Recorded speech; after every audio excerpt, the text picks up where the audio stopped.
Welcome to another Summer Sofa episode. I have two phenomenal guys that I would like to have sit right next to me and we can talk. One is a green developer in Philadelphia. The other is a wow realtor.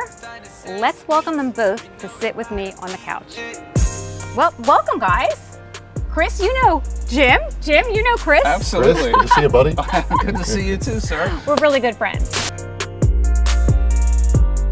Jim was looking for a broker for his Phase 2 Ice House project, which, by the way, we're here at the Ice House, amazing green development project in Fishtown. I think I reached out to Stephanie first, and then I spoke with Chris, and from there it was history.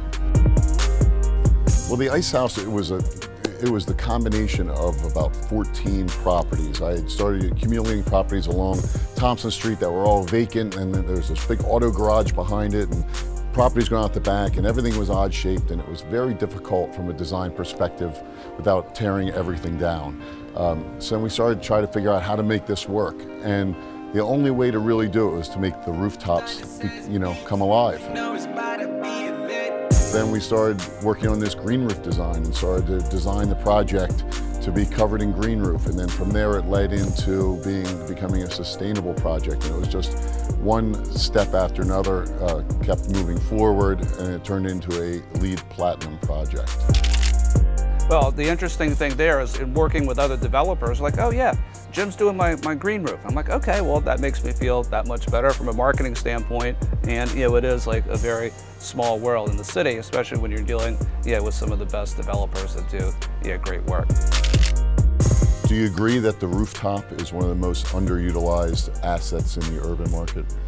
I do agree with that, and when when we sell homes and we show homes, when people kind of go up to that rooftop deck, especially if it's a green roof, that's when like that wow factor can really kick in. So when it comes to green, clearly we do not have a green thumb. Obviously you have some type of green thumb going on. Can you give us a concise little wrap up of that type of thing? The goal is that you live in a unit like here at the Ice House, and the goal would be that your utility bills would be half that of a normal dwelling unit. So it really based out of energy efficiency. Is a project, does it have a great walkability score? Is there things close to it? Can people come home for the night and then walk out to get their groceries? Can they walk to restaurants? Can they walk to public transportation? So less use of cars and more basically using, your own movement and less waste in general. Correct. So Jim, from a development standpoint, are you bullish on certain parts of the city or more bullish on some? Obviously you have your Norris Square project. Was that targeted? I see Norris Square very much like I saw Fishtown 10 years ago. All these border neighborhoods is really, I'm not a center city developer, I'm more of a border neighborhood, fringe areas. I like Fishtown, Northern Liberties, I love East Passyunk Avenue, Norris Square, all these areas that are directly around the core of center city. From an investing standpoint, I think it'd be a good strategy for investors probably just to follow where you go. Do you have like a secret or kind of like tips in terms of kind of going through an up and down market cycle? It's a great question. I can't take credit for seeing everything that's happened in Fishtown. It's been amazing. It's turned there for a while. We started this project pre-crash, pre-2009. So first phase started in 2008. We built and completed the first phase, then the market crashed, everything went crazy. We basically had to hold on for dear life to get to 2012 to continue on with the project. Luckily we held on, and with the Summers team help, we sold every unit.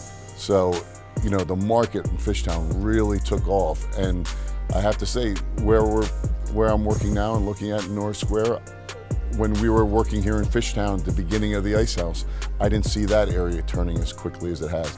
So before I say farewell to Jim and Chris, well, I'll be seeing you later. Yes, and hopefully I'll see you later too. Hopefully. Before I say farewell for this episode, I have something to give you both. So I have a little something for both of you. I hope that you enjoy it.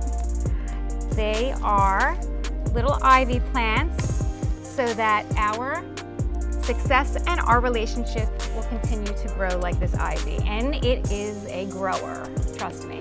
Very good choice. Thank you. Beautiful. Love you guys. Thank you. Thank you. Love you too. Cheers. Cheers. Cheers.